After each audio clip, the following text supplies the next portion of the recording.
Ini informasinya tadi kejadian jam berapa kita dapat? Kejadian kemarin kami keluarga tuh dihubungi jam 3 sore. Jam 3 sore dapat berita. Jadi kami dari pihak keluarga 3 sore. nyari berita itu langsung kami susul ke sana. Rupanya sudah dibawa oleh keluarga kakak ipar ini ke Perumnas kemarin. Dengar kalau sudah dibawa ke Perumnas, kami dari pihak keluarga istrinya, kami susul ke tempat sana, ke rumah duka. Setelah nyampe rumah duka, lihat kondisi korban seperti ini kan, baru kami berinisiatif, kami bawa ke sini. Kami ingin tahu Seperti apa kondisi? yo pada saat itu dibuka memang belum ini kan, ada luka-luka kepalanya, luka-luka bekas bacok kayaknya kan. Jadi informasi yang kakak dapat ditemukan di mana pertama kali kak korbannya?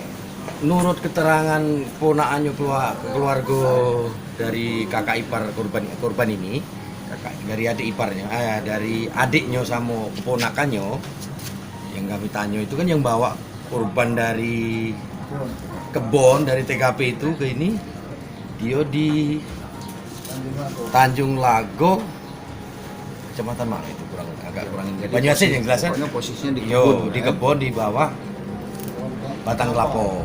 Jadi saat ini kita untuk proses otopsi.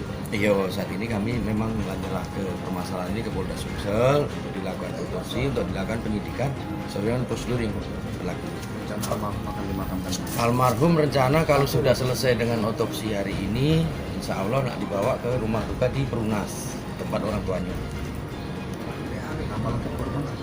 Muhammad Yusuf, Muhammad Yusuf. iya, umur 51 tahun.